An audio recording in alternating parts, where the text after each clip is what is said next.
Hi everyone, Justin here from the Bill Coors Wellness Center, coming at you with your week 3 strength training routine for Go for the Goal roll.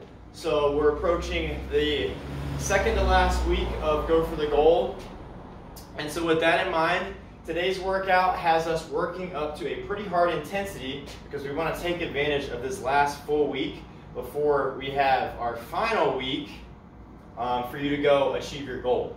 So with that said, keep in mind that all the reps that I have listed down in the description for these exercises are general recommendations. I want you aiming for that, and if you're exceeding that, add some weight on the next set to get you closer to that rep range. But keep in mind, I want you working to a very hard intensity. So we've been scaling up the intensity from a moderately hard to hard last week to very hard this week. And so with that in mind, I want you only saving 1 rep in reserve. So you should be going very, very close to complete muscular failure on each and every exercise that we have today. So with that said, let's go ahead and go over these exercises, then I'll let you go ahead and get into it. So the first exercise is a staggered stance squat. We're going to try to basically attack one leg at a time here. We want to make sure that most of the body weight is on that front leg or the one that is not staggered behind you. Notice from the side, I've got it just kicked off to the side a little bit, maybe a little behind.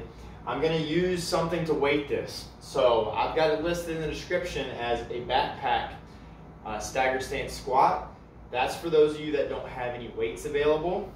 You're bound to have a duffel bag or a backpack that you can hold to do this. So I've got some heavier items in here. I'm going to bear hug it and then take my staggered stance. I'm trying to break at the hips and knees at the same time, keeping the chest up.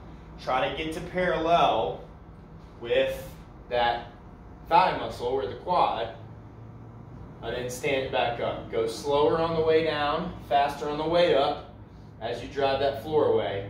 I want 10 on one leg, 10 on the other. Notice I'm trying to make sure that the knees follow the toes so that they're not collapsing in as I do my squat. Inhale on the way down, exhale as you press. If you've got some weights, you can hold it in a goblet fashion as you do these. So 10 on one side, 10 on the other.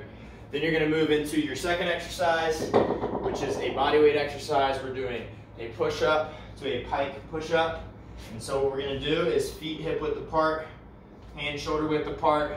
Screw those hands into the floor for that good push-up technique to keep the elbows from flaring out. I'm going to lower down, and then in the bottom of that push-up, I'm going to press myself into a pike. So it's going to look like this. Glutes are squeezed, core is tight, coming down on the press.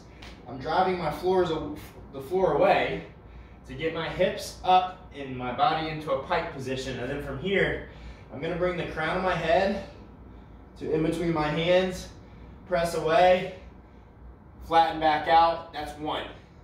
I want you shooting for about 8 to 10 here, or as many as you can get, saving 1 rep in reserve of this push-up. It's a pike press, and then a push-up in that pike before you come back to the start. So all together, that's what it's going to look like. Remember, we don't want elbows flaring on this. Take those hands, try to turn them into the ground. Then you're moving from that into your third exercise, which is a single leg glute bridge. What we're going to do is get on our back. I'm going to pull one leg in. This is going to help me from hyperextending through my low back, and it's actually going to make the exercise more challenging. And then I'm going to drive the heel of this foot that's down into the floor to raise myself up. I want to make sure I'm pushing through the heel and not the toe. As I do these, hold that top position, 2 seconds on the way down. You're aiming for 8 to 10 on each leg. By all means, if you can only get 5 before you get to failure, then you're shooting for 5. But in general, you should be able to get around 8 to 10 before you get to that failure point. Those are your 3 exercises for the first strength set. So you'll run that through 3 times, resting about 30 seconds, 30 to 60 seconds between exercises, and then taking a little over a minute between sets. Once you finish 3 sets there, you're gonna move on to strength 2, where your first exercise is another weighted one. So make sure you've got that backpack handy that's got a decent amount of weight in it, or dumbbells or a kettlebell. We're gonna do a single leg Romanian deadlift. We did a staggered stance last week, so we're gonna test the balance here. So don't go too heavy, but if you have a bag, it would look like this. I'm gonna grab it by the handles. I'm going to pick a leg to start with, and if you guys have been paying attention, it should be the weak leg first, whichever one you perceive to be the weakest. And then I'm going to float the back leg. I'm gonna keep a soft knee, but drive the hips back as much as I can.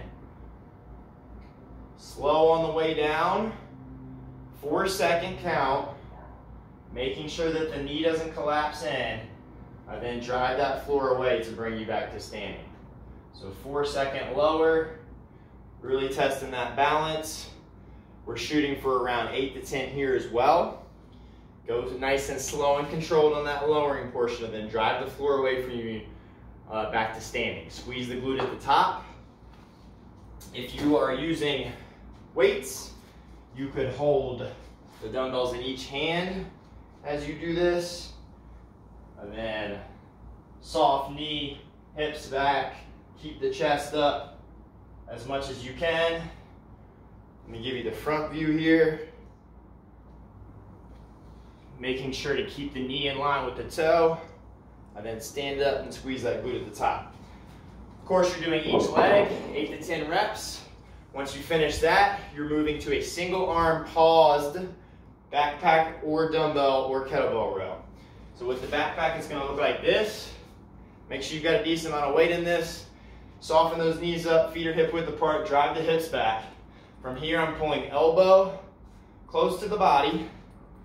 I'm resisting any rotation. So if I've got weight in this, it's trying to pull me like this. I want to use my abdominals, so tighten the belly to prevent that from happening. Pause at the top for 2 seconds. Don't rotate with it. Stay square. Allow that weight to bring your arm back down before you pull back up. We're shooting for around 10 here as well. If you're making it well over 10, add some more to that. Add some more weight to that on your next set. And of course, you need to be doing both arms for that as well. Make sure, again, that you're starting with your weak side first. Then, your third and final movement for this superset is a 3-point front plank. You're gonna choose your points. Harder is gonna be one arm and both feet. Slightly easier is gonna be both arms, one leg. So I'll show you the easier version first. We're shooting for 30 to 60 seconds or a max hold on each side. So, front plank, squeeze the glute, keep the core tight. If I'm choosing my both arms and foot as 3 points, it's gonna look like this. I'm squeezing the glute to elevate it. My hip wants to rotate like this and drop. I'm staying nice and tight with my belly and my abs to prevent that from happening. And of course, I would need to do both sides. Conversely, if you want to make it more challenging, you can go from just one arm, and it would look like this. I don't want to turn with it because that defeats the purpose of the exercise. I want to stay square and hold this position as I breathe. Glutes are tight, core is braced like someone's gonna punch me in the stomach, and I'm breathing. Of course, make sure you do both sides. That's one set of those 3. Again, rest about a minute, minute and a half before you go back into it, and you're shooting for 3 complete sets with strength 2 as well. Once you finish that, you are done with the week 3 strength training routine. Make sure you get some static stretching in afterwards. You can find that on the YouTube channel. There's plenty of post-workout stretch routines that would be very good for you to run once you finish this strength training workout. So hopefully all that sounds good, and go ahead and get to it, and I'll see you next week for the final week of Go for the Goal. Thanks, and have a good one.